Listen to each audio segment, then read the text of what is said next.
दोनों दो बच्चे गुम हो गए हैं, एक सुमित नर्रे और एक गोपू करके है एक बेटा। जहाँ भी किसी को मिले। स्वतंत्रता संग्राम सेनानियों के चरणों में मेरा सेवा जोहार। इस ग्राम के मुठुआ बाबा खेड़ोदाई उनके चरणों में भी मेरा सेवा जोहार। साथ ही आज इस कार्यक्रम में उपस्थित मंचासीन सभी जनप्रतिनिधि, सभी माताएं बहनें, समस्त आदिवासी समाज के अधिकारी, कर्मचारी, युवा साथी, बच्चे, सभी को मेरा सेवा जोहार। अपनी बात शुरू करने से पहले मैं आप लोगों से कुछ बातें शेयर करना चाहता हूं। आप लोग गंभीरता से 2 मिनट मेरी बात सुन लीजिए, क्योंकि मैं बहुत दूर से भौरा से यहाँ पर वहाँ शाहपुर का कार्यक्रम थोड़ा जल्दी निपटा के यहाँ पर आया, क्योंकि मुझे बड़े आदर सम्मान के साथ यहाँ की समिति ने निमंत्रण दिया था। और जैसा कि बताया गया कि भौरा से चल के, हालांकि मैं पहले यहीं रहा करता था और पहले मैं भी घोड़दौड़ी का जो कार्यक्रम था उसका एक हिस्सा था। सारणी के कार्यक्रम में भी हम लोगों की सहभागिता रहती थी।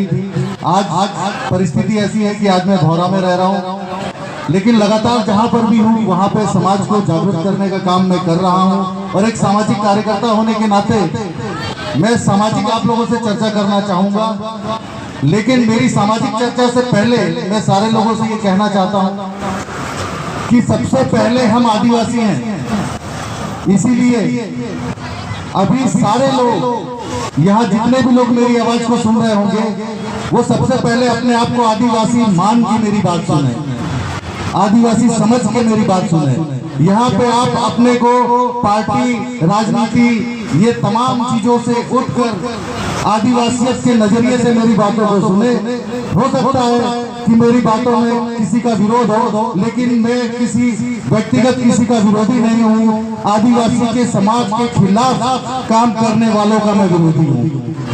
ये बात मैं इसीलिए पहले कह देना चाहता हूँ। आप सारे लोगों को मेरी बातें समझने से पहले थोड़ा सा अपने अंदर आदिवासियत को जिंदा रखना पड़ेगा। साथियों, सबसे पहले बात तो ये है कि हम जो इस देश के मूल मालिक हैं, कहा जाता है मावा राटे मावा राज, हम यहाँ के मूल मालिक हैं, हम यहाँ के राजा महाराजा हुआ करते थे। लेकिन आज आजादी के 70 साल बाद हमारी जो स्थिति है आप लोगों से छुपी हुई नहीं है।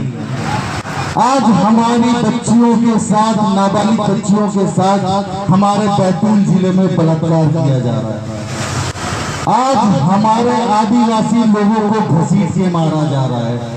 आज हमारे आदिवासियों को 10 फीट गहरे गड्ढे में गाड़ दिया जा रहा है। आज हमारे लोगों के सर पर मूता जा रहा है। समझ रहे हैं बात? आज हमारे समाज के ऊपर पूरे मध्य प्रदेश ही नहीं, पूरे देश के अंदर सबसे ज्यादा अत्याचार है। चाहे तो आप आंकड़े उठाकर देख सकते हैं, पूरे गृह विभाग से आप आंकड़े निकाल के देख सकते हैं। मैं जो भी बातें आप लोगों के बीच में कहने वाला हूँ वो तथ्यात्मक बातें हैं। झूठ झपाट, लाग लपेट या जबरदस्ती की बात मैं आप लोगों के बीच में नहीं कहना चाहता। बहुत कम समय है, आप लोग दिन भर से आए हुए थक गए होंगे, लेकिन फिर भी आप लोगों को समय चाहता हूँ। साथियों, आज जो हमारी परिस्थिति है आदिवासी समाज की, इस वजह से आज ये काली पट्टी बांध के हम लोगों ने हमारे आदिवासी समाज का जो सबसे बड़ा त्योहार है, जिस दिन हम लोग सारे लोगों की अपेक्षाएं रहती है कि हम नाचे, कूदे, जश्न मनाए, जोश के साथ अपने समाज की बातों को, इतिहास को, अधिकारों को जाने, पहचाने, समझे। लेकिन आज के दिन हमको काली पट्टी बांध के सरकार को चेतावनी देना पड़ रहा है कि आज हमारे लोगों के ऊपर पूरे देश के अंदर जो अन्याय और अत्याचार हो रहा है, तो कहीं ना कहीं ये देश की सरकार है उसके पीछे जिम्मेदार है। क्योंकि जब आदिवासियों के संरक्षण का कानून संविधान में है, आदिवासियों के सारे कानून संविधान में है, और इस देश की आप लोगों को इसी बात को समझाने के लिए ऐसे कार्यक्रमों का आयोजन करने का जो बीड़ा में अपने संवैधानिक अधिकारों को नहीं समझ पा रहा। ये 2 कानून लागू हो जाने से हमारी जमीनें चली जाएगी, हमारे जितने अधिकार है वो सारे के सारे खत्म हो जाएंगे। इसी वजह से ये देश की सरकारें जो इस तरीके के कानून ला रही है, इन सरकारों के खिलाफ हम काली पट्टी बांध कर यहाँ पर खड़े हुए हैं।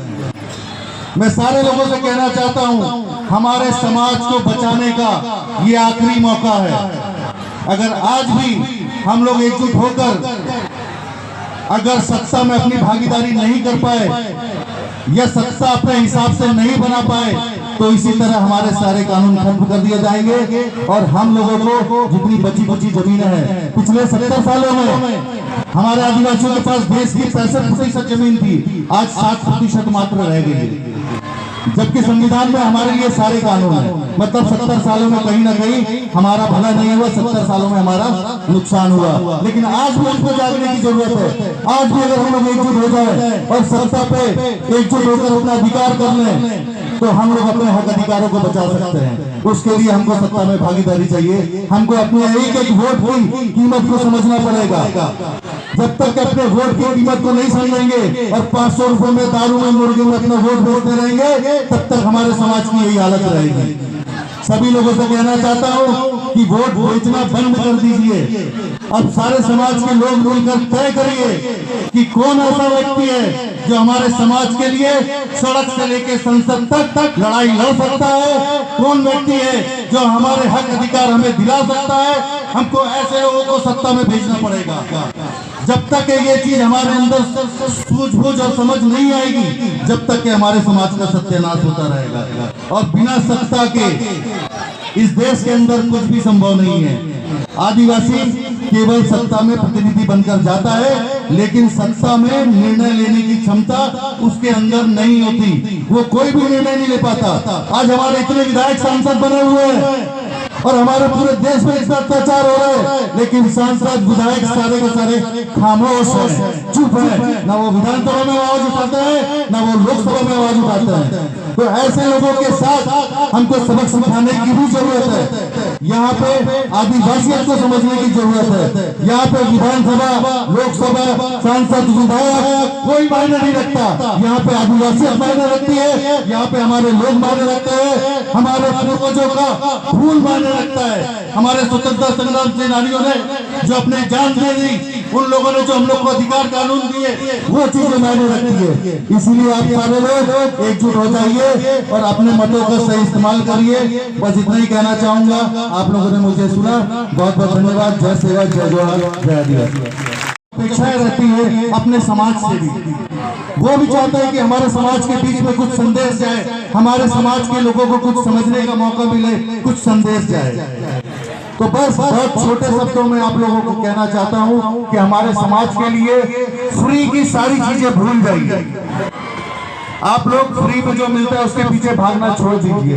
इस देश की सरकार को 1 रुपए की भी आय, सरकार की खुद की कोई आय नहीं होती।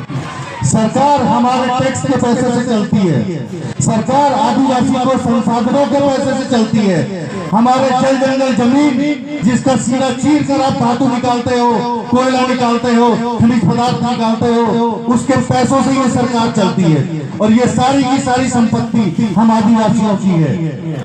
समझ रहे, हम इस देश के मालिक हैं। हमारी संपत्ति से ये देश चलता है, लेकिन हम 5 किलो अनाज के पीछे भागते हैं। हम लाडली बहना योजना जैसी सड़ी सड़ी योजनाओं जिनमें हमको 1000 रुपए चाहिए, इसके लिए हम लाइन लगा के खड़े रहते हैं। मैं आप लोगों से कहना चाहता हूं कि केवल ये सब सोचने से और आगे पीछे भागने से, सत्ता के आगे पीछे भागने से काम नहीं चलेगा। आप लोगों को समझना पड़ेगा। हम लोगों को केवल 2 चीजें अगर चाहिए, अगर सरकार को देना है, इस मंच के माध्यम से कहना चाहता हूं कि हमारे बच्चों को शिक्षा मुफ्त में दे दीजिए। हमको और कुछ नहीं चाहिए। और दूसरी सबसे बड़ी बात, हमारे लोगों को इलाज के लिए, स्वास्थ्य के लिए मुफ्त कर दीजिए सरकार। अगर आप आदिवासियों के हितैषी हो तो केवल शिक्षा और स्वास्थ्य आप लोग हमको मुफ्त में दे दीजिए। आदिवासी इतना सक्षम है, इतना मजबूत है कि अपनी रोजी रोटी, अपना घर परिवार, अपना खाना, अपना पोषण खुद संभाल सकता है। लेकिन हमारे लोगों को 2-3 चीजें हैं जो गंभीरता से समझने की जरूरत है। आज के समय में आप देख रहे होंगे, इस देश का नाम मैं नहीं लूंगा, लेकिन समझना आपको है, इस देश की बड़ी बड़ी पार्टियां हैं, बड़े बड़े लोग हैं। जब भी आदिवासियों के ऊपर अत्याचार होता है तो सड़कों पर कितने लोग आते हैं? कितने लोग आते हैं? केवल आदिवासी संगठन आता है सड़कों पर? आदिवासियों के ऊपर अत्याचार होता है तो केवल आदिवासी संगठन आता है, कोई अन्य आदमी सड़कों पर नहीं आता। समझ रहे हैं? मतलब आदिवासी का कोई हितैषी है ही नहीं। आदिवासी को लड़ाई भी अपने आप से लड़नी है। इसीलिए मैं आप लोगों को कहना चाहता हूं, आज की डेट में जब चुनावी माहौल है, इस समय में कई सारी बड़ी बड़ी पार्टियां हमारे बीच में हमारी संस्कृति, हमारा पहनावा, हमारा पीला गमछा डाल के आप लोगों के बीच में आते हैं, आप लोगों से बहुत अच्छी अच्छी बातें करते हैं, सब कुछ करते हैं। लेकिन वही बात मैं कहना चाहता हूं, जब हमारे ऊपर अन्याय अत्याचार होता है तब ये लोग कहां चले जाते हैं? ये समझने की बात है। हम ये चाहते हैं कि हमारे जो लोग हैं उनको समझ लेना चाहिए।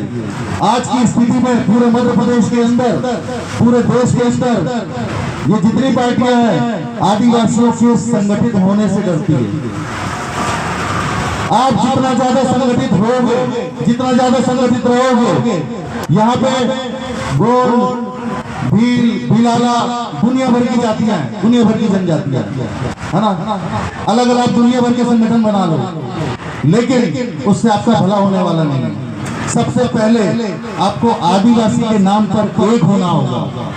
जब तक आप आदिवासी के नाम पर एक छत के नीचे, बताना चाह रहा हूं, आज की डेट में इस देश की, इस मध्य प्रदेश की सत्ता तक का जो निर्णय है वो आदिवासियों के हाथ में है। ये बात आप लोग जान लो। चुनाव 2023 में है और मध्य प्रदेश की सरकार आदिवासी तय करेगा। समझ गए? इसीलिए सभी पार्टियों के लोग आदिवासियों को समझाने में, बुझाने में और अपने फेवर में करने में, नई नई योजनाएं बताने में और उनके लिए बहुत कुछ करने के लिए आगे पीछे हो रहे हैं। उनको पता है, क्योंकि पिछले चुनाव के रिजल्ट ने ये बताया है कि देश में सत्ता परिवर्तन, मध्य प्रदेश में सत्ता परिवर्तन की जो महत्वपूर्ण भूमिका जिसने निभाई थी वो आदिवासी समाज की एकजुटता थी। आदिवासी समाज जिस दिन एकजुट होकर अपने मताधिकार का सही प्रयोग करेगा, उस दिन आदिवासियों की सरकार बनेगी। और आदिवासियों की सरकार बनने के बाद भी अगर आदिवासियों के साथ इसी तरह अन्याय अत्याचार होता रहेगा तो फिर ऐसी सरकारों का क्या काम है? मैं आप लोगों से निवेदन करना चाहता हूं कि हमारे लोग समझ जाएं, इस देश में जो आदमी सत्ता में होता है, जिसकी सत्ता होती है, वही आदमी अपने हिसाब से व्यवस्थाएं लागू करता है। हमको शिक्षा फ्री चाहिए, उसके लिए हमारी सरकार होना चाहिए। हमको स्वास्थ्य फ्री चाहिए, उसके लिए हमारे अधिकार होना चाहिए। सत्ता में हमारा अधिकार होना चाहिए। आज तक सत्ता में हमारा अधिकार नहीं है, इसीलिए हमारे साथ ये स्थिति है। जिस दिन पिछले 70 सालों में सत्ता हमारे हाथ में नहीं रही, इसलिए 70 सालों में आदिवासियों के जितने अधिकार थे वो धीरे धीरे करके छीन लिए गए। आज भी एक नया कानून आया हुआ है 2023 में, वन संरक्षण अधिनियम 2023। एक और नया कानून हम लोगों के ऊपर लादा जा रहा है जिसे कहा जाता है कॉमन सिविल कोड। ये दो नए